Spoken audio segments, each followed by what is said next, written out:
Hello friends, एक बार पुनः आप सभी का हमारे online platform study with GK YouTube channel पर हार्दिक स्वागत है।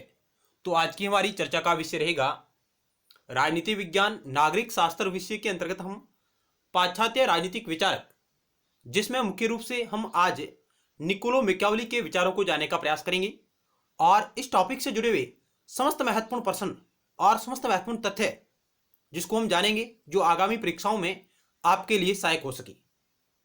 तो आज का हमारा संपूर्ण लेक्चर निकोलो मैकियावेली के ऊपर रहेगा।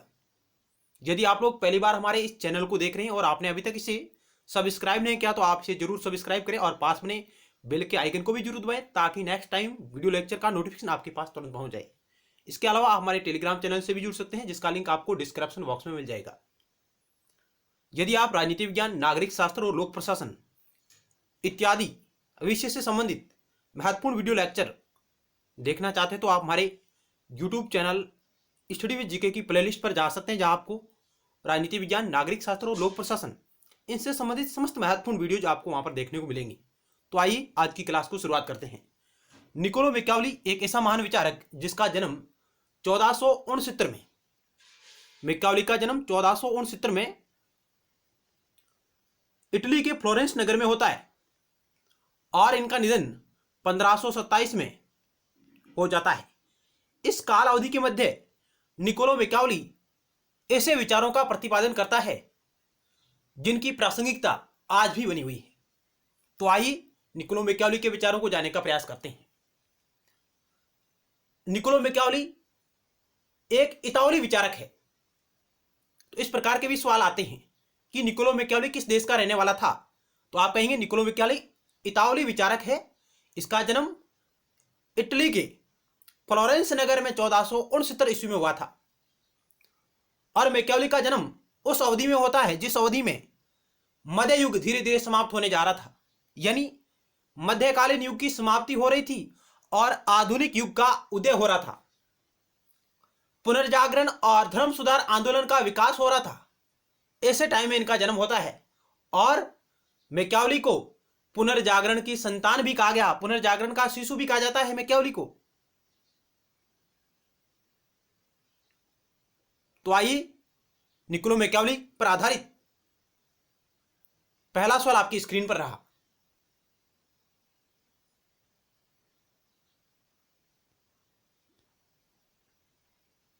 पहला सवाल आपकी स्क्रीन पर है। निम्नलिखित व्यक्तियों पर विचार कीजिए, यानी निम्नलिखित कथनों पर विचार कीजिए। आपको यहां 4 कथन दिए गए और फिर आपको सही कूट का चयन करना है। कौन सा कथन सही है वो आपको चयन करना है। कथन पहला कह रहा है मैकियावेली को पुनर्जागरण की संतान कहा जाता है। दूसरा कथन, मैकियावेली की प्रसिद्धि कृति द आर्ट ऑफ वार को राजनीति विज्ञान की प्रथम आधुनिक कृति माना जाता है। मैकियावेली के द्वारा पूर्ण सत्तावादी राजतंत्र की वकालत की जाती है। और चौथा कथन है मैकियावेली ने एक राष्ट्र एक राज्य के सिद्धांत का प्रस्तुत किया। तो पहले नंबर सवाल का क्या होगा राइट उत्तर। आप प्रत्येक सवाल के उत्तर को गैस करिएगा। आपके कुल कितने सवाल राइट हो रहे हैं। हमने लगभग 50 महत्वपूर्ण सवालों को इसमें शामिल किया है, उसके साथ ही कई अन्य महत्वपूर्ण बिंदुओं को शामिल किया है जो परीक्षा की दृष्टि से आपके लिए सहायक हो, क्योंकि हमारा मुख्य मकसद अच्छे अंकों के साथ परीक्षा उत्तीर्ण करना है, न कि या मैकियावेली की तरह मैकियावेली बनना।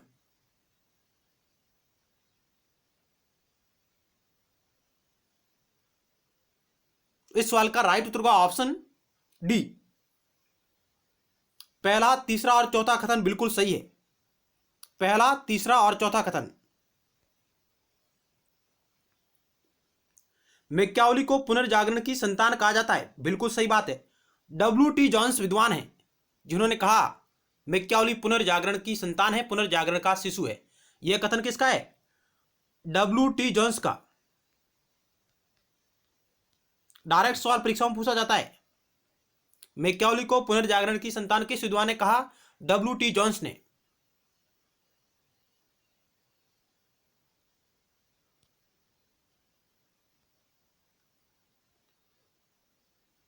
दूसरा कथन है मैकियावेली की प्रसिद्ध कृति द आर्ट ऑफ वार को राजनीति विज्ञान की प्रथम आधुनिक कृति माना जाता है। नहीं, प्रथम आधुनिक कृति जो माना जाता है वो द प्रिंस को माना जाता है। द प्रिंस जो रचना है जिसे प्रथम आधुनिक कृति माना जाता है, राजनीति विज्ञान की प्रथम रचना माना जाता है, जिसका लेखन कार्य निकोलो मैकियावेली अपने राजनीतिक कैरियर की समाप्ति के पश्चात 1513 ईस्वी में इस रचना को लेखन कार्य की शुरुआत करता है। लेकिन यह रचना निकोलो मैकियावेली की मृत्यु के पश्चात प्रकाशित होती है, यानी कि 1532 में द प्रिंस का प्रकाशन होता है। यह फैक्ट आप महत्वपूर्ण ध्यान रखिएगा। निकोलो मैकियावेली की प्रथम आधुनिक जो कृति है वो है द प्रिंस, जिसका लेखन कार्य वो 1513 ईस्वी में प्रारंभ करता है अपने राजनीतिक कैरियर की समाप्ति के पश्चात, और यह कृति मैकियावेली की मृत्यु यानी 1527 में हो जाती है। उसके बाद 1532 में इसका प्रकाशन होता है। उसके बाद जो मैकियावेली की दूसरी सबसे महत्वपूर्ण रचना है वो है discourses on Levi. Discourses on Levi यह मैकियावेली की दूसरी महत्वपूर्ण रचना है, जिसका भी लेखन कार्य वो 1513 से शुरू करता है और 1517 तक आते आते उसका लेखन कार्य पूर्ण हो जाता है। लेकिन वह रचना भी मैकियावेली की मृत्यु के पश्चात प्रकाशित होती है।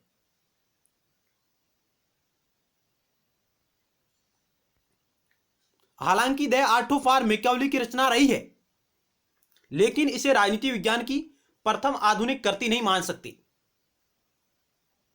The art of war Machiavelli की रचना रही है, यह एकमात्र ऐसी रचना है जो मैकियावेली के जीवन काल में छपी थी। द आर्ट ऑफ वार यह एकमात्र ऐसी रचना है जो मैकियावेली के जीवन काल में इसका प्रकाशन होता है 1521 में। तीसरा कथन क्या है? मैकियावेली के द्वारा पूर्ण सत्तावादी राजतंत्र की वकालत की जाती है। यह कथन बिल्कुल सही है। मैकियावेली द प्रिंस में राजतंत्र शासन प्रणाली का समर्थन करता है। मैकियावेली ने राष्ट्र राज्य के सिद्धांत को प्रस्तुत किया, यह बात भी बिल्कुल सही है। तो ऑप्शन डी आपका राइट होगा। चलते हैं अगले सवाल की ओर। निम्नलिखित में से किस राजनीतिक चिंतक को राष्ट्र राज्य का प्रवक्ता माना गया? किस राजनीतिक चिंतन को राष्ट्र राज्य का प्रवक्ता माना गया? मैकियावेली, हॉब्स, बेंथम, इनमें से कोई नहीं। राजनीति विज्ञान में राष्ट्र राज्य की जो अवधारणा जिसका संबंध निकोलो मैकियावेली से, तो ऑप्शन ए राइट होगा। इसे राष्ट्र राज्य का प्रवक्ता माना गया। राष्ट्र राज्य का जनक भी कहा जाता है निकोलो मैकियावेली को।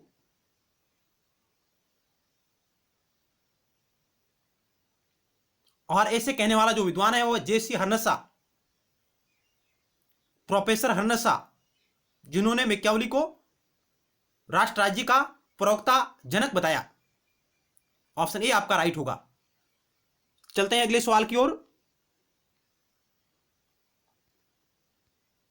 धर्म और नैतिकता के बीच जोरदार ढंग से विभाजन रेखा खींचने वाले आधुनिक विचारक है हॉब्स, लॉक, मैकियावेली, रूसो। यानी निकोलो मैकियावेली ने धर्म, नैतिकता, राष्ट्रवाद, विधि, राज्य शासन कला, सरकारों का वर्गीकरण, मैकियावेली ने कई प्रकार के विचारों का प्रतिपादन किया है। तो धर्म और नैतिकता के बीच जोरदार ढंग से विभाजन रेखा खींचने वाला आधुनिक विचारक कौन है? तो यह है निकोलो मैकियावेली। ऑप्शन आपका सी राइट होगा।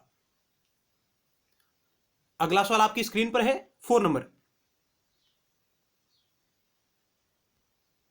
जहां आपको कथन और कारण दिया गया है सवाल में।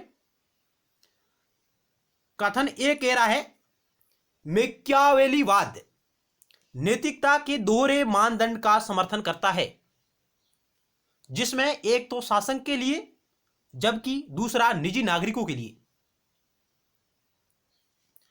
कारण दे रखा है, रीजन है, राज्य के निर्माता के रूप में शासक न सिर्फ कानून से परे हैं बल्कि नैतिकता से भी परे हैं। यानी राज्य के निर्माता के रूप में शासक न सिर्फ कानून से परे बल्कि नैतिकता से भी परे हैं। आपको फिर राइट उत्तर का चयन करना है। 4 ऑप्शन आपके समक्ष है, ए, बी, सी और डी। क्या दोनों कथन सही है? क्या आर ए की सही व्याख्या कर रहा है? क्या दोनों कथन सही है परंतु आर ए की सही व्याख्या नहीं कर रहा है? ए सही परंतु आर गलत, ए गलत परंतु आर सही। क्या होगा इस 4 नंबर सवाल का राइट उत्तर? तो आइए राइट उत्तर को चेक करते हैं। ऑप्शन आपका ए राइट होगा। ए आर दोनों सही है तथा आर ए की सही व्याख्या है, क्योंकि मैकियावेलीवाद नैतिकता के दोहरे मानदंड का समर्थन करता है, जिसमें वो एक शासक के लिए और दूसरी है निजी नागरिकों के लिए। राज्य के निर्माता के रूप में शासक न सिर्फ कानून से परे बल्कि नैतिकता से भी परे है, यानी शासक के ऊपर नैतिकता का बंधन लागू नहीं होता है।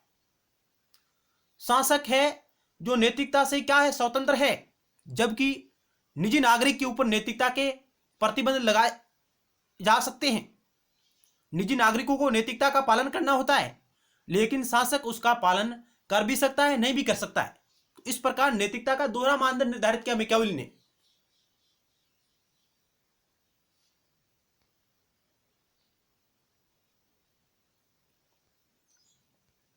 मैकियावेली नैतिकता के प्रति दोहरा मापदंड निर्धारित अपनाता है, दोहरा मापदंड अपनाता है।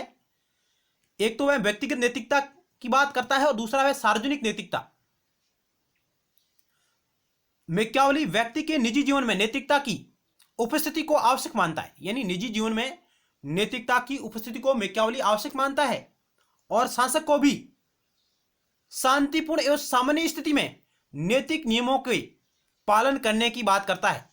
यानी सामान्य स्थिति में शासक नैतिक नियमों का पालन करना होता है, लेकिन यदि विकट परिस्थितियां हो तो शासक है नैतिकता को परे रख सकता है, नैतिकता के बंधन से स्वतंत्र है। यदि देश की एकता और अखंडता को खतरा हो तो मैकियावेली का शासक नैतिकता को परे रखेगा, यानी नैतिकता से वह स्वतंत्र है,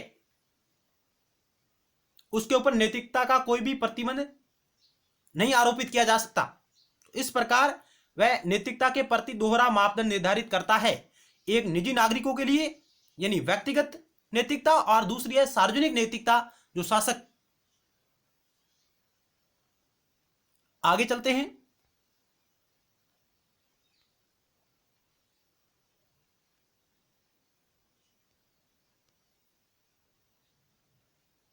मैकियावेली ने दोहरी नैतिकता का सूत्र निर्धारित किया। इस प्रकार का भी सवाल आ सकता है। मैकियावेली दोहरी नैतिकता के सूत्र का प्रतिपादन करता है और वो कहता है कि साधारण व्यक्ति व शासक में अंतर होता है। साधारण व्यक्ति और शासक में अंतर होता है। जो व्यक्ति के लिए नैतिक या अनैतिक है वह शासक पर लागू नहीं होगा। जो व्यक्ति के लिए नैतिक या अनैतिक है वह शासक पर लागू नहीं होता है। व्यक्ति किसी की हत्या नहीं कर सकता या किसी की संपदा का हरण नहीं कर सकता या अपहरण नहीं कर सकता, यानी व्यक्ति किसी की हत्या नहीं कर सकता और किसी की संपत्ति का अपहरण नहीं कर सकता, छीन नहीं सकता, किंतु राज्य के हित में शासक कितने लोगों की हत्या कर सकता है। यानी शासक है, शासक को लगे देश की एकता और अखंडता को खतरा है तो वह लोगों की हत्या भी कर सकता है जो दुश्मन लोग हो, या उनकी संपत्ति को भी छीन सकता है जो देश की एकता व अखंडता को मिटाने की कोशिश करते हो। निजी आचार के नियम शासक के कार्यों पर लागू नहीं होते। हम कह सकते हैं कि मैकियावेली का शासक नैतिकता से मुक्त है, स्वतंत्र है, नैतिकता का कोई भी प्रतिबंध उसके ऊपर आरोपित नहीं होता।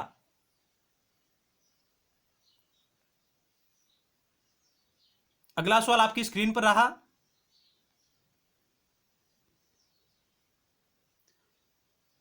निम्नलिखित में से यह कथन किसका है कि मैकियावेली आधुनिक युग में राष्ट्रीयता का प्रथम विचारक है? आधुनिक युग में राष्ट्रीयता का प्रथम विचारक है।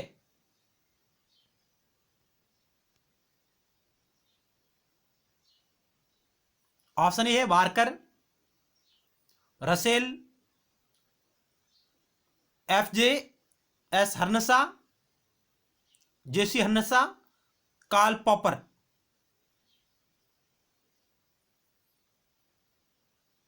तो इस सवाल का राइट उत्तर होगा प्रोफेसर हर्नसा, उनका यह कथन है। ऑप्शन सी आपका राइट होगा। मैकियावेली आधुनिक युग में राष्ट्रीयता का प्रथम विचारक है। ऑप्शन सी आपका राइट होगा।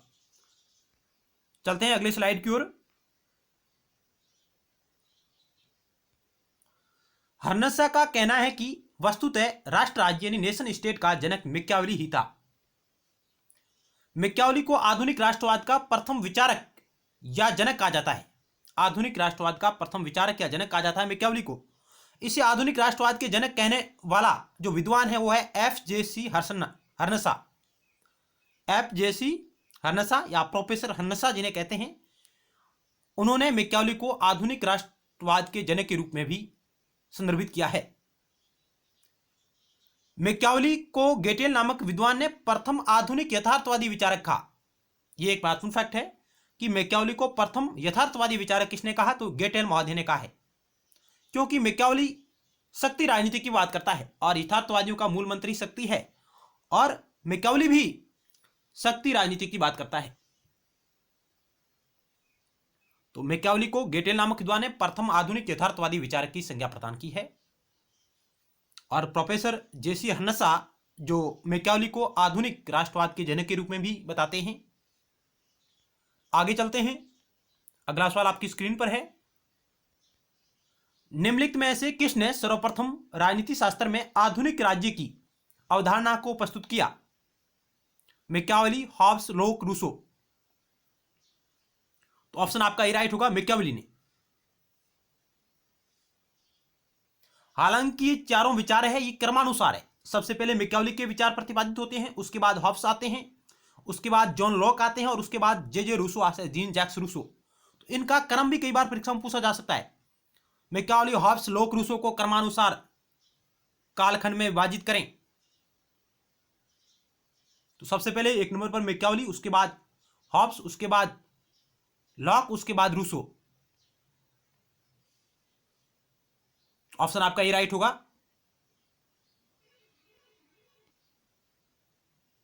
अगला सवाल आपकी स्क्रीन पर है 7 नंबर। निम्नलिखित में से क्या मैकियावेली के राजनीतिक सिद्धांत के बारे में सही है, वो आपको चयन करना है। आपको यहां कथन दिए गए 4, उनमें से आपको सही कथन का चयन करना जो मैकियावेली के राजनीतिक सिद्धांत के बारे में सही हो। पहला कथन है कि इसमें प्राचीन रोम को देवत्व प्रदान किया गया। दूसरा कथन है इसमें इतिहास का व्यापक रूप से उपयोग किया गया ताकि शासन कला सीखी जा सके। तीसरा है राजा शासक की सफलता हेतु निजी सेना की आवश्यकता बताई गई। चौथा है इटली के नैतिक पतन हेतु धर्म को दोषी बताया गया। नीचे दिए गए कूट में से सही उत्तर का चयन करें। मैकियावेली के राजनीतिक सिद्धांतों के बारे में आपको सही कथन का चयन करना है। 4 कथन आपके समक्ष है।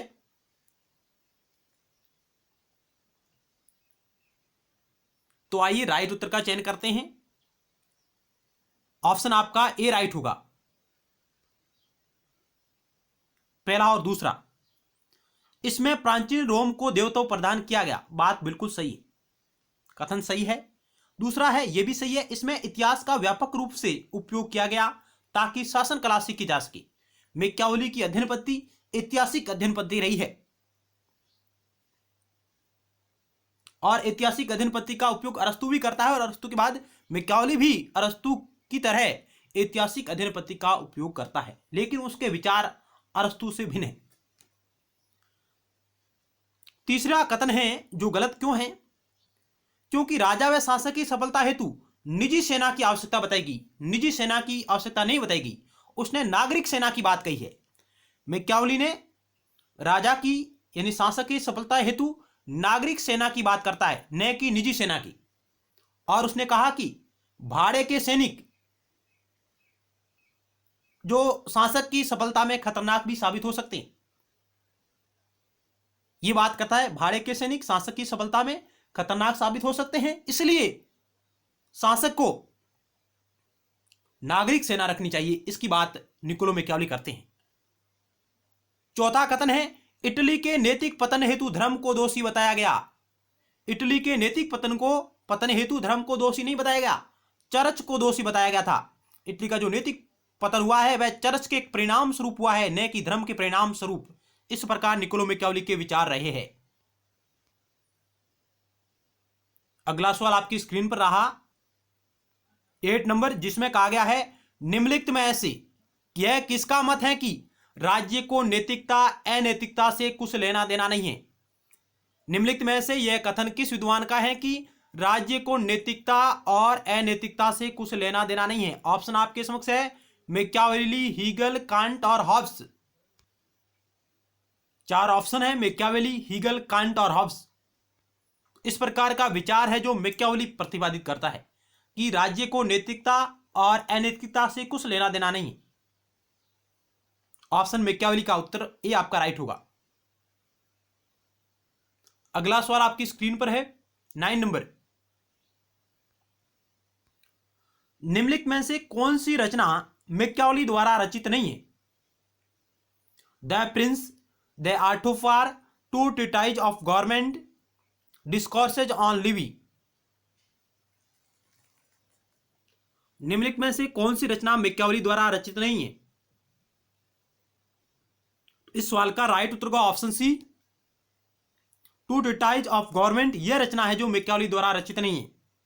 तो टू ट्रीटाइज ऑफ गवर्नमेंट किसकी रचना है, इसका उत्तर आप कमेंट बॉक्स के माध्यम से दीजिएगा।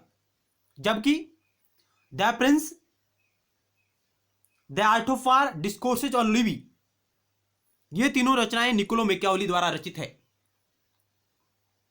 द प्रिंस का प्रकाशन 1532 ईस्वी में होता है और इस ग्रंथ की रचना है जो 1513 ईस्वी में प्रारंभ कर देता है। द आर्ट ऑफ वार ये एकमात्र ऐसी रचना है जिनका प्रकाशन उसके जीवन काल में होता है 1521 में। डिस्कोर्सेज ऑन लिवी, इसका प्रकाशन 1531 में होता है।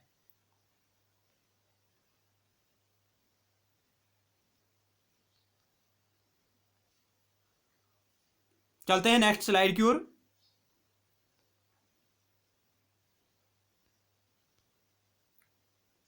निकोलो मैकियावेली 1512 ईस्वी में अपने राजनीतिक कैरियर को समाप्त करने के बाद ग्रंथ के लेखन कार्य की ओर उन्मुख होते हैं और उसी की दिशा में उन्होंने सबसे पहले द प्रिंस नामक रचना लिखना आरंभ किया। द प्रिंस 1513 में इन्होंने इसका लेखन कार्य आरंभ किया है और यह रचना मैकियावेली की मृत्यु के बाद 1532 में प्रकाशित हुई किन्हीं कारणों से। उसके बाद यह रचना भी 1513 में लिखना आरंभ कर देता है और 1517 तक आते आते यह रचना पूर्णतः लिखी जा चुकी है, लेकिन इसका प्रकाशन भी निकोलो मैकियावेली की मृत्यु के बाद हुआ। यानी मैकियावेली की अधिकांश रचनाएं उनकी मृत्यु के बाद प्रकाशित हुई है। डिस्कोर्सेज ऑन टाइटस लिवियस इसका नाम है, डिस्कोर्सेज ऑन टाइटस लिवी या लिवियस या डिस्कोर्सेज ऑन लिवी भी इसे कहते हैं। और इसका पूरा नाम एक और है, discourses on first handbook Titus Livy. The art of war 1521 में प्रकाशित होती है और यह वह रचना है जो मैकियावेली के जीवन काल में छपी। Life of Castruccio, history of Florence, Florence का इतिहास, यह रचना 1532 में प्रकाशित हुई, लेकिन यह रचना 1525 में पूर्णतः तैयार हो गई थी। यानी इसका लेखन कार्य पूर्ण हो गया था 1525 में, लेकिन इसका प्रकाशन है 1532 में हुआ है, हिस्ट्री ऑफ फ्लोरेंस का। मैंड्रागोला या द मैंड्रेक, मैंड्रागोला या द मैंड्रेक यह एक नाटक कॉमेडी है मैकियावेली की, जिसका उन्होंने लेखन कार्य किया था। और आगे है द गोल्डन एज, यह मैकियावेली की एक कविता है, पोइम है। 1517 में इटावली राजनीतिक वैज्ञानिक और लेखक निकोलो मैकियावेली द्वारा लिखित 8 सर्गों की एक अधूरी व्यंग्य कविता है ये द गोल्डन एज। तो ये कुछ मैकियावेली की महत्वपूर्ण रचनाएं हैं जिनसे सवाल कई बार परीक्षाओं में पूछे जाते हैं। इनका क्रम भी पूछा जाता है, कौन सी रचना मैकियावेली की है या नहीं है। विचारक और पुस्तक सुमेलित करने वाला भी कथन यानी प्रश्न आ सकता है। तो आपको मुख्य रूप से ये मैकियावेली की रचनाएं आपकी नजरों में होनी चाहिए।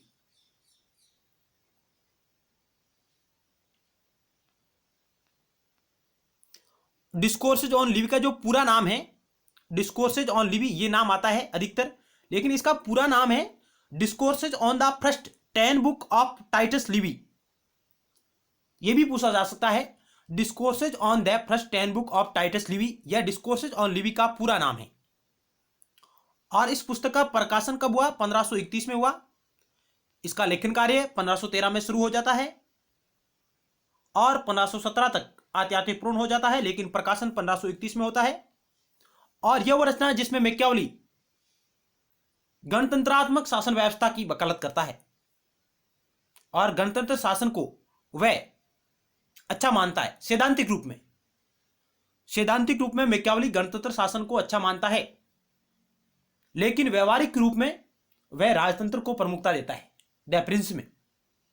यह बात भी आपके मन में ध्यान होनी चाहिए। चलते हैं आगे सवाल की ओर। अगला सवाल है 10 नंबर, निम्नलिखित में से मैकियावेली की किन दो रचनाओं को निर्देश पुस्तिका कहा जाता है? यानी यह वह पुस्तकें हैं जो शासकों के लिए निर्देश के रूप में काम आई। ऑप्शन आपके समक्ष है 4, ए, बी, सी और D. The art of war and the Prince and history of Florence, discourses on Libby, the art of war, the Prince and discourses on Libby. निम्नलिखित में से मैकियावेली की किन दो रचनाओं को निर्देश पुस्तिका कहा जाता है? बहुत ही अच्छा सवाल है, वेरी वेरी मस्ट। 4 ऑप्शन आपके समक्ष रहे। आप वीडियो को रोककर भी अपने आंसर को गैस कर सकते हैं। तो आइए राइट आंसर को चेक करते हैं।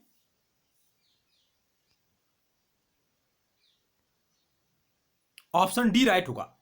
The Prince and discourses on Libby को निर्देश पुस्तिका कहा जाता है और यह कहा है मुरे नामक विद्वान ने।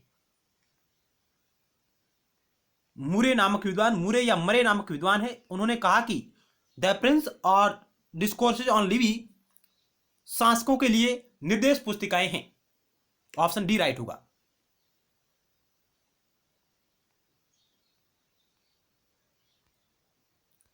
मरे का कहना है कि प्रिंस और डिस्कोर्सेज नामक दो पुस्तकें शासकों के लिए निर्देश पुस्तिका है। मरे या मुरे विद्वान हैं।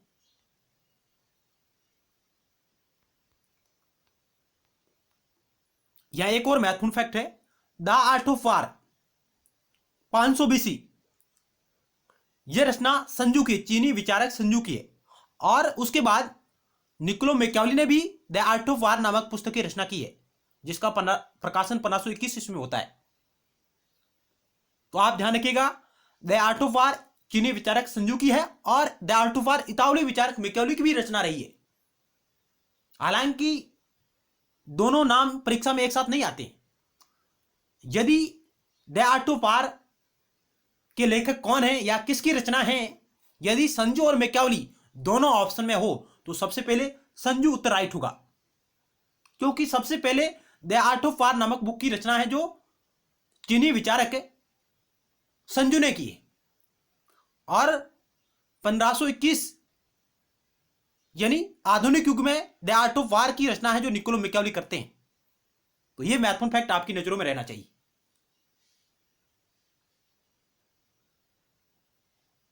हालांकि जो चर्चित रचना है वह निकोलो मैकियावेली की है, द आर्ट ऑफ वार।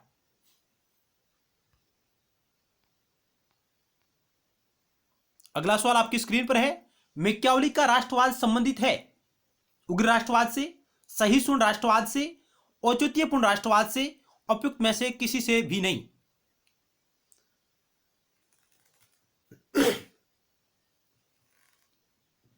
इस सवाल का राइट उत्तर होगा ऑप्शन ए, उग्र राष्ट्रवाद से।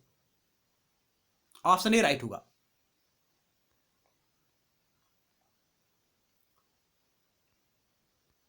मैकियावेली का राष्ट्रवाद संबंधी विचार। मैकियावेली को आधुनिक राष्ट्रवाद का जनक कहा जाता है। उसके समय में ब्रिटेन, फ्रांस तथा स्पेन में सशक्त, सुदृढ़ तथा एकताबंध राष्ट्र राज्यों का उदय हो चुका था। जिस वक्त मैकियावेली इटली के एकीकरण की बात कर रहा था, क्योंकि मैकियावेली के जन्म के समय इटली 5 भागों में बटा हुआ था, एक विभाजित कंट्री था और विभाजित कंट्री होने के नाते उसके ऊपर समय समय पर आक्रमण कर रहे थे पड़ोसी राज्य, जिनमें मुख्य रूप से फ्रांस का नाम लिया जाता है। यानी मैकियावेली को आधुनिक राष्ट्रवाद का जनक कहा जाता है। उसके समय ब्रिटेन, फ्रांस तथा स्पेन में सशक्त और सुदृढ़ एकताबद्ध राष्ट्र राज्यों का उदय हो चुका था। उसके मन में भी यह भावना वर्तमान थी कि इटली को भी अपने छोटे छोटे राज्यों को एकता के सूत्र में बांधकर एक केंद्रीकृत शक्ति के अधीन राष्ट्र राज्य में परिणत हो जाना चाहिए। यानी इटली को भी एक राष्ट्र राज्य बन जाना चाहिए। यह विचार निकोलो मैकियावेली का था, क्योंकि इटली एक विभाजित प्रदेश था, वह 5 भागों में बटा हुआ था। जब कोई राष्ट्र अपने अलग अलग भागों में बटा हुआ होता है तो उसके दुश्मन राष्ट्र उसके ऊपर आक्रमण स्वाभाविक रूप से करते हैं। विद्वानों और समीक्षकों का कहना है कि यही मैकियावेली की चिरसंचित अभिलाषा थी, जिससे प्रेरित होकर उसने एक सर्वशक्तिमान संप्रभु शक्ति के रूप में अपने आदर्श शासक का चित्र अंकित किया। यानी उसने कहा कि इटली का एकीकरण, इटली को राष्ट्र राज्य के रूप में विकसित करना उसका मूल कर्तव्य था, और जिसके लिए वह एक संप्रभु शक्ति के रूप में एक आदर्श शासक का चित्रण करता है, जो इटली के एकीकरण को मूर्त रूप दे सके।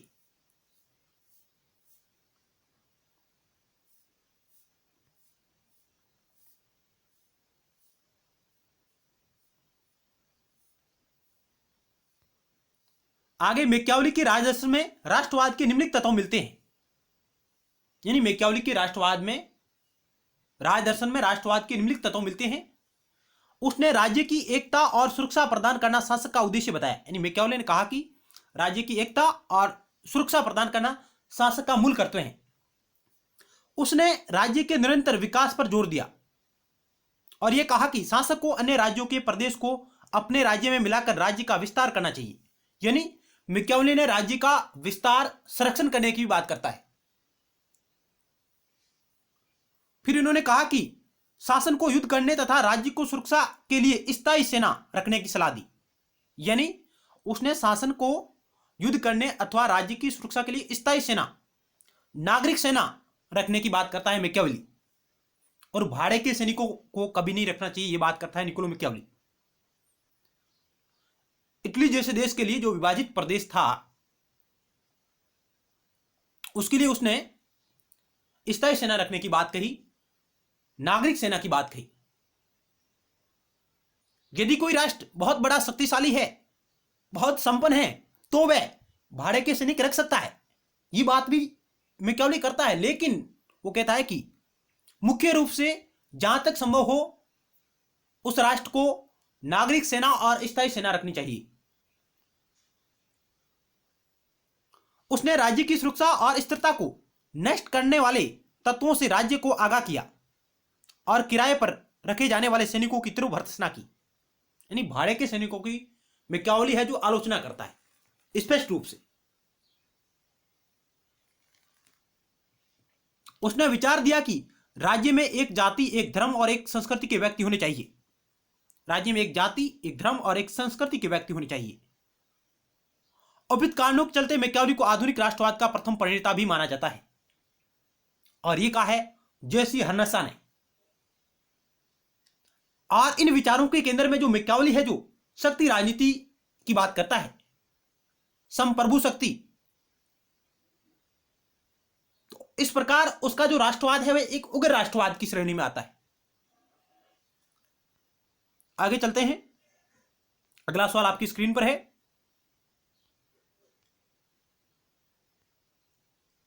12 नंबर सवाल, मैकियावेली ने अपनी किस रचना में गणतंत्र को सर्वोत्तम शासन कहा? The prince, discourses on Livy, they are too far, इनमें से कोई नहीं। मैकियावेली ने अपनी किस रचना में गणतंत्र को सर्वोत्तम शासन कहा? तो ऑप्शन आपका बी राइट होगा, डिस्कोर्सेज ऑन लिवी, जिसका प्रकाशन 1531 इसमें हुआ। इसमें उन्होंने गणतंत्रात्मक शासन प्रणाली की चर्चा की है, जिसको उसने सर्वोत्तम बताया। और यह प्रणाली उस राष्ट्र में भली भांति परिलक्षित हो सकती है जहां के लोग चरित्रवान हो, श्रद्धावान हो, निष्ठावान हो, अच्छे नागरिक हो, सद्गुणी हो।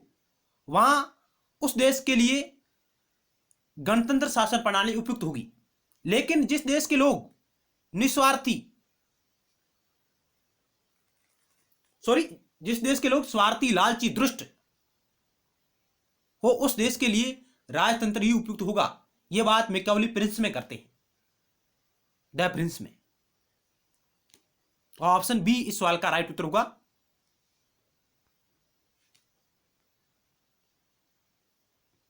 एक और महत्वपूर्ण फैक्ट है आपके समक्ष। न्यू मैकियावेली उपन्यास के लेखक एस.जी. वेल्स है। न्यू मैकियावेली उपन्यास किसका है, पुस्तक किसकी है, इसके लेखक कौन है, एस.जी. वेल्स। और मॉडर्न प्रिंस नामक जो पुस्तक लिखी है वो लिखी है एंटोनियो ग्राम्सी ने। यह भी सवाल कई बार परीक्षाओं में आए हुए हैं। न्यू मैकियावेली उपन्यास के लेखक कौन है, एस.जी. वेल्स, जो मैकियावेली के विचारों पर आधारित है। और मॉडर्न प्रिंस जिसके लेखक है एंटोनियो ग्राम्सी। एंटोनियो ग्राम्सी भी एक इटालवी विचारक है। एंटोनियो ग्राम्सी भी एक इटालवी विचारक है। इनकी महत्वपूर्ण रचना रही है मॉडर्न प्रिंस, और उसके अलावा इन्होंने प्रिजन नोटबुक भी लिखी है। प्रिजन नोटबुक और द मॉडर्न प्रिंस, ये दोनों रचनाएं एंटोनियो ग्राम्सी की है। जबकि प्रिजन डायरी जयप्रकाश नारायण द्वारा लिखी गई है। प्रिजन डायरी जयप्रकाश नारायण द्वारा लिखी गई भारतीय विचारक, जबकि प्रिजन नोटबुक के लेखक एंटोनियो ग्राम्सी है।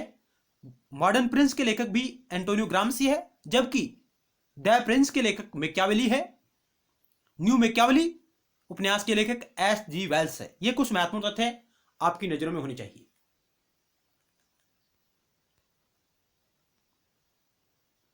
अगला सवाल आपकी स्क्रीन पर है। निम्नलिखित में से कौन सा विचारक मिश्रित सरकार का समर्थन करता है, हॉब्स, जेसमिल, रूसो, मैकियावेली। तो ऑप्शन आपका डी राइट होगा, मैकियावेली मिश्रित सरकार का समर्थन करता है, मैकियावेली। और यह विचार उसके अरस्तु से मिलते हैं।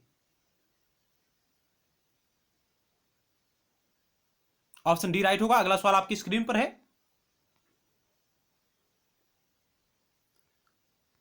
मैकियावेली ने शासन प्रणाली का वर्गीकरण किया है, सरकारों का वर्गीकरण प्रस्तुत किया है अरस्तु की भांति।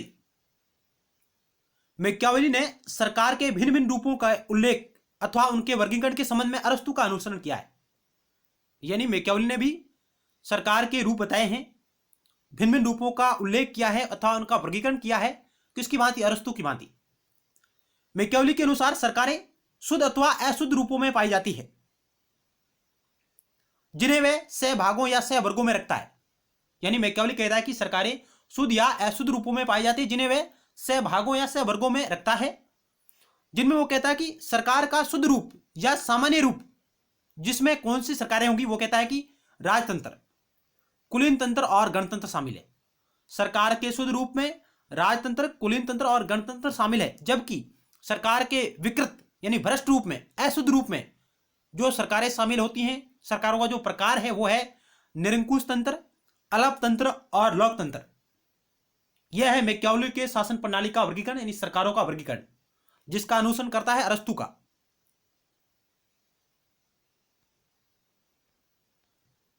अगली स्लाइड में आप देख सकते हैं मैकियावेली के द्वारा जो सरकारों का वर्गीकरण प्रस्तुत किया है, जिसमें उन्होंने सरकारों का शुद्ध रूप और सरकारों का विकृत रूप यानी अशुद्ध रूप कह सकते हैं, जो उन्होंने बताया है।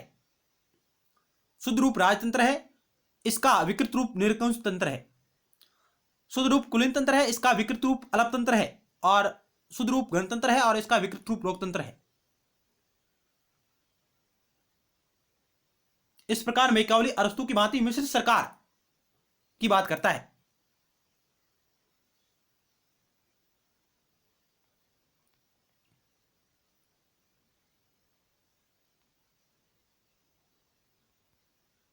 मैकियावेली ने अन्य विचारकों की भांति यह माना है कि मिश्रित रूप से निर्मित सरकार, संवैधानिक सरकार सर्वश्रेष्ठ और स्थायी होती है, क्योंकि इसमें भिन्न भिन्न सरकारों के समावेश रहता है तथा भिन्न भिन्न अंग और शक्तियां आपस में नियंत्रित होकर संतुलन बनाए रखती है।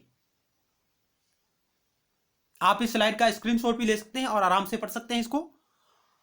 वी ए डनिंग विद्वान आते हैं, वो कहते हैं कि मैकियावेली का विश्वास इस बात में था कि एक ही प्रकार की सरकार सभी काल, सभी स्थानों में उपयुक्त नहीं हो सकती। डनिंग कहते हैं कि मैकियावेली का विश्वास था कि एक ही प्रकार की सरकार सभी काल सभी स्थान में उपयुक्त नहीं हो सकती, क्योंकि विभिन्न कालों और विभिन्न स्थानों में विभिन्न प्रकार की सरकारों की आवश्यकता होती है। यह कथन वीए डनिंग का है, जो मैकियावेली के बारे में कहते हैं कि एक ही प्रकार की सरकार सभी काल और परिस्थितियों में उपयुक्त नहीं हो सकती, अलग अलग प्रकार की सरकारें विभिन्न समय और विभिन्न स्थानों में उपयुक्त होती है। ये बात करते हैं मैकियावेली के विचारों में पाई जाती है, जिसका समर्थन डनिंग अपने इस कथन के माध्यम से करते हैं। परंतु हम देखते हैं कि मैकियावेली ने केवल दो प्रकार की सरकारों का विस्तार के साथ वर्णन किया है। यानी मैकियावेली ने विशेष रूप से मुख्य रूप से केवल दो प्रकार की सरकारों का वो वर्णन करता है विस्तार के साथ, जिसमें वो करता है राजतंत्र और गणतंत्र का। राजतंत्र और गणतंत्र, द प्रिंस में राजतंत्र की बात करता है और डिस्कोर्सेज ऑन लिबी में वो गणतंत्र शासन प्रणाली की बात करता है।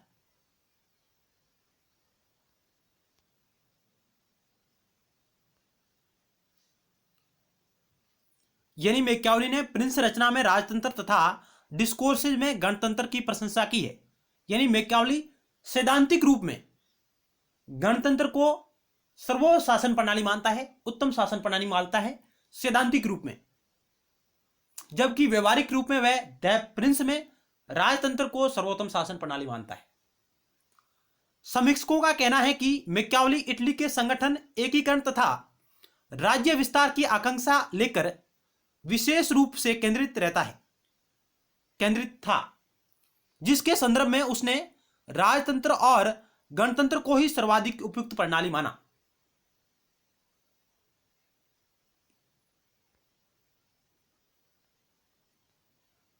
मैकियावेली राजतंत्र के तीन रूपों की बात करता है।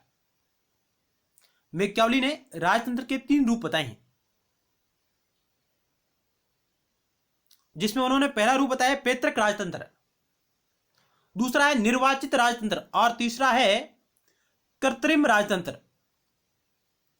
मैकियावेली के अनुसार पैतृक राजतंत्र वह राजतंत्र है जिसमें राजा वंशानुगत आधार पर गद्दी पर बैठता है।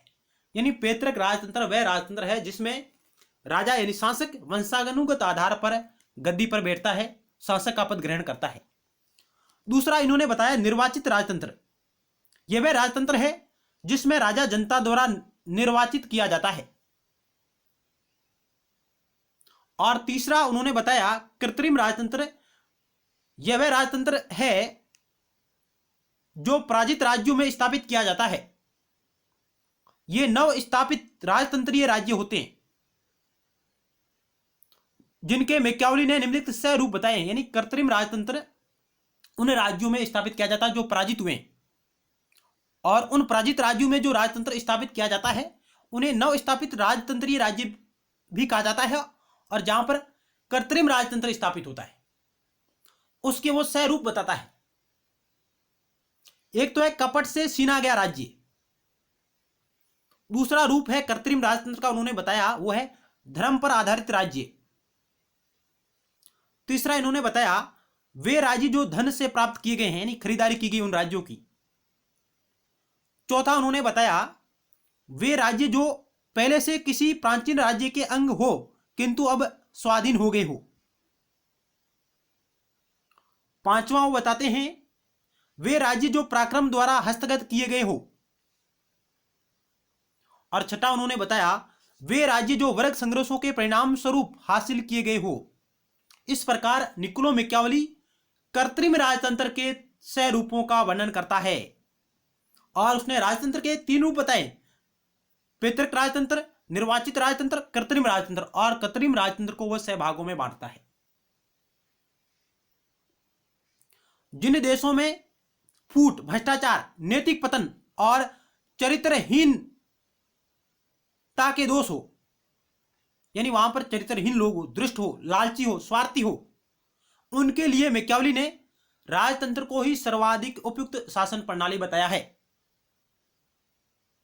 परंतु यह राजतंत्र एक निरंकुश राजतंत्र जैसा है कि प्रिंस का अध्ययन हमें बताता है। यानी देश के लोग भ्रष्टाचार, नैतिक पतन से चरित्रहीन, दुष्ट, लालची वो उस देश में राजतंत्र शासन प्रणाली व्यवहारिक रूप से उपयोगी होगी। ये बात द प्रिंस में मैकियावली करते हैं। और डिस्कोर्सेज ऑन लिविंग वो कहते हैं कि जिस देश के लोग चरित्रवान, श्रद्धावान, अच्छे नागरिक हो, सद्गुणी हो, उस देश में गणतंत्र शासन प्रणाली उपयुक्त रहेगी।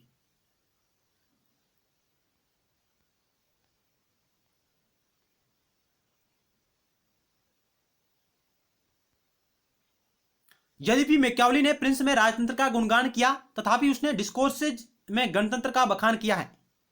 उसने इस ग्रंथ में गणतंत्र को राजतंत्र से श्रेष्ठ माना, परंतु गणतंत्र का अर्थ मैकियावली के लिए आधुनिक धारणा से भिन्न है। यानी द डिस्कोर्सेज में मैकियावली गणतंत्र को राजतंत्र से श्रेष्ठ मानता है, लेकिन गणतंत्र का अर्थ वर्तमान समय के अर्थ से अलग था। वह यह नहीं मानता था कि गणतंत्र में जनता सरकार के कार्यों में महत्वपूर्ण भाग लेती है। हरमन नामक विचारक हुए, उनका कथन है कि उसका गणतंत्र एक ऐसा राज्य है जिसके व्यक्ति स्वेच्छा से शासक की सहायता करते हैं। यानी मैकियावली का गणतंत्र एक ऐसा राज्य है जिसके व्यक्ति सब इच्छा से शासक की सहायता करते हैं। इस प्रकार के निकोलो मैकियावली ने अपने विचार प्रतिपादित किए हैं। अगला सवाल आपकी स्क्रीन पर है, 14 नंबर। निम्नलिखित में से यह कथन किसका है कि साध्य साधन का औचित्य बताता है? साध्य साधन का औचित्य बताता है। महात्मा गांधी, एम एन राय, मैकियावली, अरविंद घोष। इस सवाल का राइट उत्तर का ऑप्शन सी, मैकियावली। मैकियावली कहता है कि साध्य साधन का औचित्य बताता है। यह कथन महात्मा गांधी का कथन का उल्टा है। गांधी जी कहते हैं कि साधन ही साध्य का औचित्य बताता है, जबकि मैकियावली कहते हैं साध्य ही साधन का औचित्य बताता है। ऑप्शन सी राइट होगा इस सवाल का। अगला सवाल है, निम्नलिखित में से किस विचारक को शेर लोमड़ी की नीति पर विश्वास है? मैकियावली, हॉब्स, लोक, रूसो। तो इस सवाल का राइट उत्तर का ऑप्शन है, ये मैकियावली का कथन है। मैकियावली कहता है कि शासक को शेर व लोमड़ी की नीति का पालन करना चाहिए।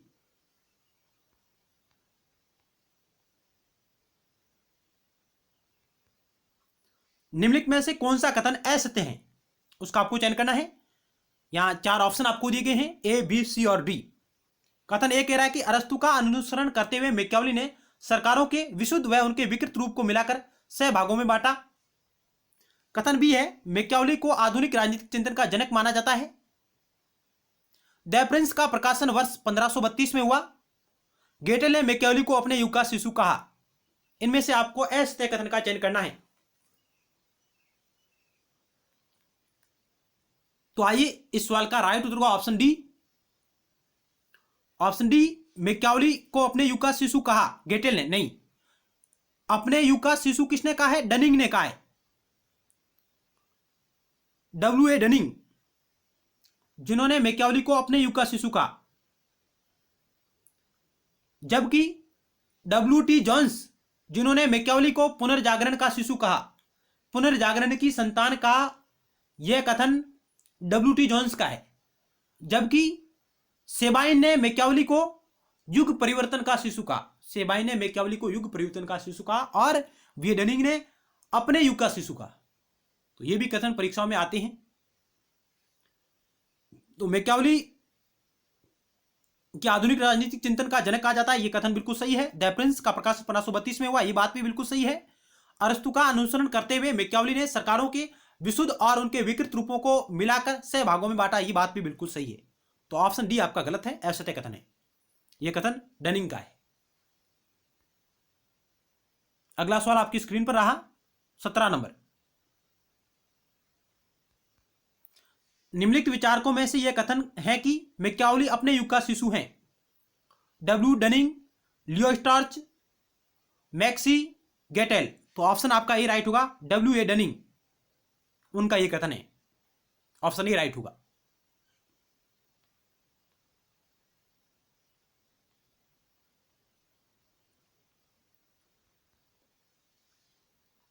डनिंग का एक और कथन है, मैकियावेली राजनीति में अनैतिक नहीं परंतु सदाचार निरपेक्ष अनमोरल है।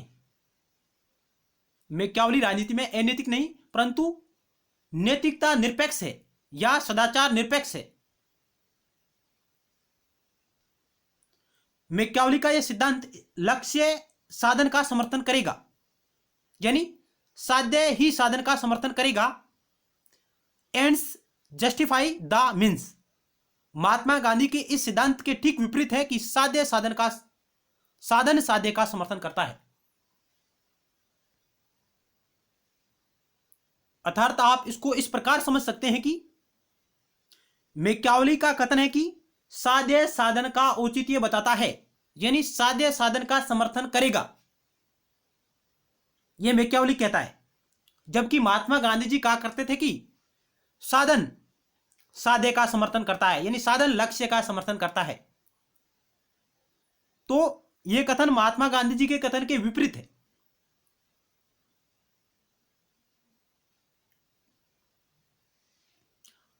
अगला कथन है, एलन के शब्दों में मैकियावेली का राज्य प्रारंभ से ही पूरे अर्थ में एक धर्मनिरपेक्ष राज्य था। एलन नामक विद्वान हैं, वो मैकियावेली के ऊपर टिप्पणी करते हैं कि मैकियावेली का राज्य प्रारंभ से ही पूरे अर्थ में एक धर्मनिरपेक्ष राज्य था, क्योंकि मैकियावेली ने राजनीति को धर्म व नैतिकता से अलग कर दिया था, पृथक कर दिया था। यह विचार महात्मा गांधी जी के विचारों के विपरीत है, क्योंकि गांधी जी धर्म को राजनीति में समाहित मानते थे, धर्म के बिना राजनीति अधूरी है। लेकिन मैकियावेली ने धर्म और नैतिकता को राजनीति से पृथक करके इस प्रकार के नवीन विचारों की नींव रखी। तो एलन के शब्दों में मैकियावेली का राज्य प्रारंभ से ही पूरे अर्थ में एक धर्मनिरपेक्ष राज्य था। मैकियावेली के अनुसार मनुष्य की बुरी और अराजकतावादी, मैकियावेली कहते हैं कि मनुष्य की बुरी अराजकतावादी प्रवृत्तियों पर सबसे अच्छा प्रतिबंध धर्म ही है। संक्षेप में मैकियावेली धर्म के गैर ईसाई विचार को स्वीकार करते हैं, यानी मैकियावेली धर्म के गैर ईसाई विचार को स्वीकार करते हैं। वो कहता है कि मनुष्य की बुरी और अराजकतावादी प्रवृत्तियों पर सबसे अच्छा प्रतिबंध धर्म ही लगाता है।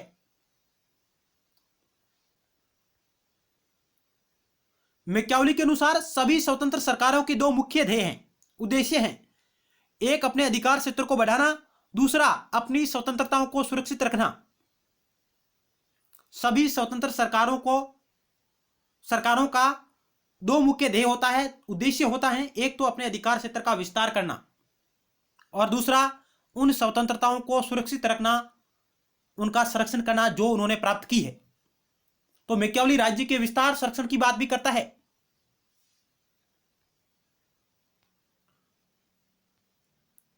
अगला सवाल आपकी स्क्रीन पर रहा 18 नंबर।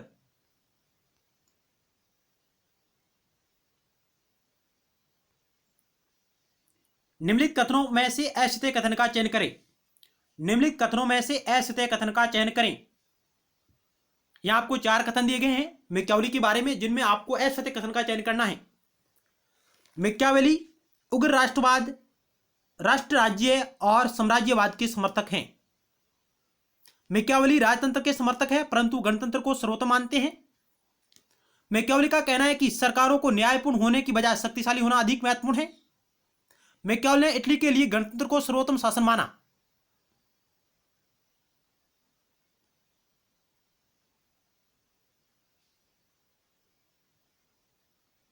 तो इस सवाल का राइट उत्तर का ऑप्शन 4। मैकियावेली ने इटली के लिए गणतंत्र को सर्वोत्तम शासन माना, यह बात बिल्कुल गलत है, क्योंकि मैकियावेली ने इटली के लिए राजतंत्र को सर्वोत्तम शासन माना था। मैकियावेली ने इटली के लिए राजतंत्र को सर्वोत्तम शासन माना था, जबकि बाकी कथन अपने आप में सही है कि मैकियावेली उग्र राष्ट्रवाद, राष्ट्र राज्य और साम्राज्यवाद के समर्थक थे, क्योंकि वे राज्य विस्तार की बात करते हैं शक्ति के आधार पर। मैकियावेली राजतंत्र के समर्थक है परंतु गणतंत्र को सर्वोत्तम मानते, ये बात भी बिल्कुल सही है। मैकियावेली का कहना है कि सरकार को न्यायपूर्ण होने की बजाय शक्तिशाली होना अति आवश्यक है। इटली के लिए वो राजतंत्र को सर्वोत्तम शासन प्रणाली मानते हैं, न कि गणतंत्र को। अगला सवाल आपकी स्क्रीन पर रहा 19 नंबर। निम्नलिखित में से असत्य कथन का चयन करें। चार कथन आपको दिए गए हैं। मैकियावेली ने राज्य के शासन के संबंध में चक्रीय परिवर्तन सिद्धांत को स्वीकार किया।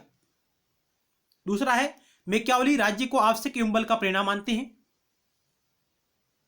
मैकियावेली का राज्य और उसका हित सर्वोपरि है। मैकियावेली का राज्य एक प्राकृतिक संस्था है। क्या होगा 19 नंबर सवाल का राइट उत्तर? आपको यहां असत्य कथन का चयन करना है।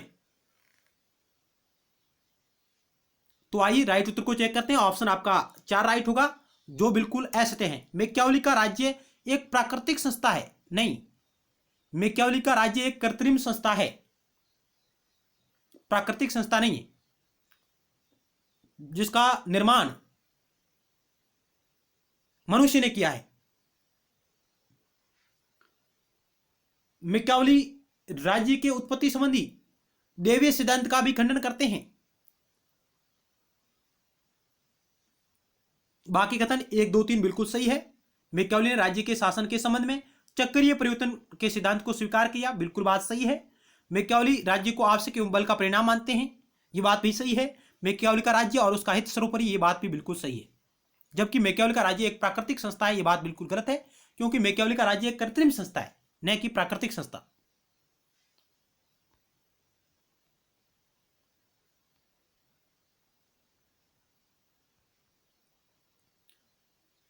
मैकियावेली के अनुसार यहां कुछ महत्वपूर्ण पॉइंट दिए गए हैं।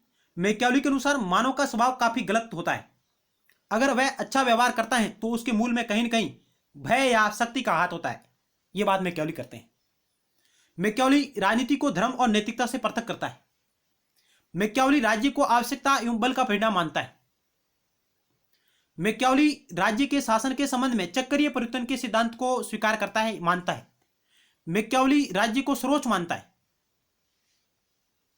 मैकियावेली का आदर्श राजा अनैतिक, अधार्मिक, अन्यायी, धोखेबाज, बेईमानी, हृदयहीन, आतताई, निष्ठुर, बहुरूपिया का आदि का प्रतिरूप होता है। यानी मैकियावेली का आदर्श राजा अनैतिक, अधार्मिक, अन्यायी, धोखेबाज, बेईमान, हृदयहीन, आतताई, निष्ठुर, बहुरूपिया आदि का प्रतिरूप होता है।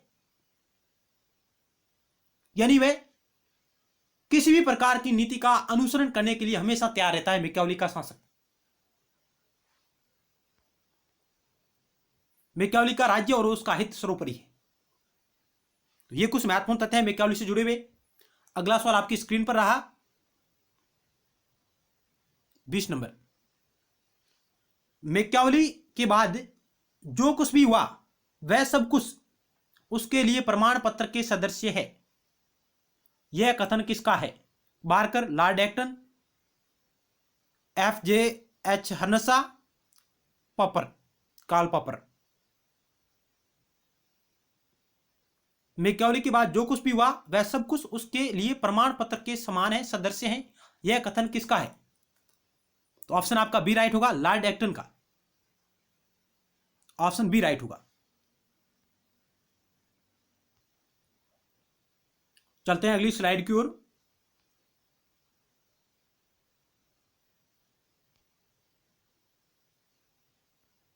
मैकियावेली का नैतिकता का सिद्धांत द्वैध है, डबल है, क्योंकि एक तरफ वह निजी व्यक्तियों के ऊपर नैतिकता के प्रतिबंध आरोपित करता है, दूसरी तरफ वह शासक को नैतिकता से मुक्त रखने की भी बात करता है। मैकियावेली का कहना है कि न कोई कार्य या बात बिल्कुल अच्छी होती है और न ही बिल्कुल गलत। यानी मैकियावेली का कहना है कि न कोई कार्य या बात बिल्कुल अच्छी होती है, न ही बिल्कुल गलत। मैकियावेली ने अपने राजा के संबंध में कहा कि वह आवश्यकता पड़ने पर शेर की तरह बहादुर होना चाहिए और खूंखार, जरूरत पड़ने पर लोमड़ी की तरह चालाक भी होना चाहिए। यानी शेर व लोमड़ी की नीति का पालन करने की सलाह देता है मैकियावेली अपने शासक को। मैकियावेली ने लिखा है कि मनुष्य अपने पिता की हत्या भूल सकता है लेकिन संपत्ति के अपहरण के कृत्यों को नहीं भूल सकता। यह मैकियावेली की प्रसिद्ध कथन है जो कई बार परीक्षाओं में पूछे गए कि मैकियावेली के शासक को शेर व लोमड़ी की नीति का पालन करना चाहिए। मैकियावेली का कथन है कि अपने मनुष्य अपने पिता की हत्या भूल सकता है लेकिन संपत्ति के अपहरण के कृत्य को नहीं भूल सकता, संपत्ति की हानि को वो नहीं भूल सकता। यह बात भी मैकियावेली करते हैं। मैकियावेली ने द प्रिंस की रचना सीजर बोर्जिया से प्रेरणा ग्रहण करके की थी। मैकियावेली सीजर बोर्जिया को द प्रिंस का नायक के रूप में चित्रण करता है।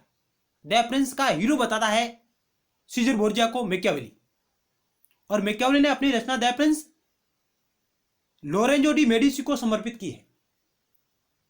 यह बात भी अपने आप में महत्वपूर्ण है। अगला सवाल आपकी स्क्रीन पर रहा 21 नंबर।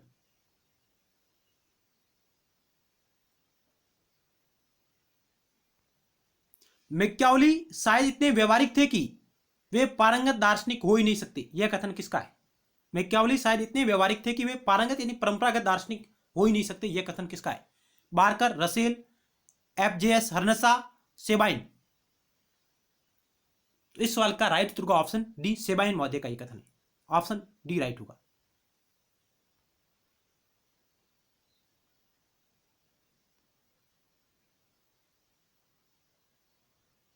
तो आज हमने इस वीडियो लेक्चर के माध्यम से मैकियावेली से जुड़े कुछ महत्वपूर्ण विचार, कुछ महत्वपूर्ण तथ्य और अभ्यास प्रश्नों के बारे में चर्चा की। हम पार्ट 2 में और शेष बचे हुए मैकियावेली के विचार और प्रश्नों के बारे में चर्चा करेंगे। तब तक के लिए धन्यवाद।